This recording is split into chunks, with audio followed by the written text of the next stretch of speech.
নমস্কার, আমি রাজা মুখার্জি। এইচডি এন্টারটেনমেন্ট চ্যানেলের কর্ণধার সূর্যদীপের ডিরেকশানে একটা নতুন শর্ট ফিল্ম ফুড ব্লগ আসতে চলেছে জুন মাসে। এই শর্ট ফিল্মটি আশা করি আপনাদের সবার ভালো লাগবে এবং এই শর্ট ফিল্মে আমি একটি চরিত্রে অভিনয় করেছি। সূর্যদীপ এবং তার টিমের বদান্যতায়, চেষ্টায়, প্রচেষ্টায় এবং আমাকে শিখিয়ে পড়ে নিয়েছিল কীভাবে ক্যামেরার সামনে অভিনয় করতে হয়, কীভাবে ডায়লগস বলতে হয়।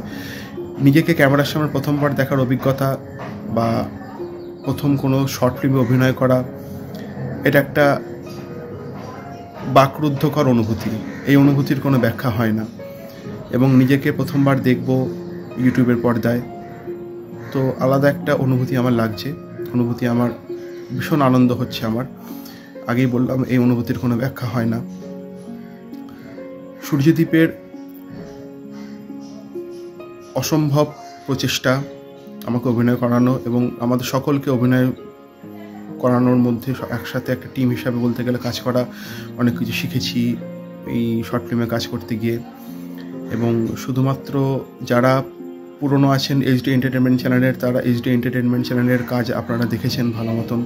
যারা এখনও জয়েন করেননি, যারা এখনও সাবস্ক্রাইব করেননি, চ্যানেলটাকে অবশ্যই সাবস্ক্রাইব করুন এবং আরও এরকম ভালো ভালো কন্টেন্ট পেতে থাকুন, সিনেমা দেখতে থাকুন, ভালো এরকম শর্ট ফিল্মগুলো দেখতে থাকুন, যেগুলো মানুষের মনকে শিক্ষা দেবে, যেগুলো মানুষের সমাজকে শিক্ষা দেবে এবং অনেক বাস্তবিক কন্টেন্ট আসবে। এবং শুধুমাত্র ফুড ব্লগই না, আপনারা সমস্ত সিনেমা দেখবেন এবং সমস্ত সিনেমা সাপোর্ট করবেন, কমেন্ট করবেন, শেয়ার করবেন। আশা করি আপনাদের সমস্ত সিনেমাই ভালো লাগবে। নতুন 2025 সালে যে সিনেমাগুলো রিলিজ করবে, সকলেই আপনারা সব সিনেমা দেখবেন। যারা এখনও সাবস্ক্রাইব করেনি তারা অবশ্যই চ্যানেলটাকে সাবস্ক্রাইব করে পাশে থাকুন। আমি যে বললাম ফুড ব্লগ সিনেমা বা আরও যা সিনেমা আছে, এরকম ভালো ভালো কন্টেন্ট পেতে চ্যানেলটাকে অবশ্যই সাবস্ক্রাইব করুন, শেয়ার করুন এবং আমাদের পাশে থাকুন। এইচডি এন্টারটেনমেন্ট চ্যানেলের পাশে থাকুন, ভালো ভালো কন্টেন্ট আপনারা পেতে থাকুন।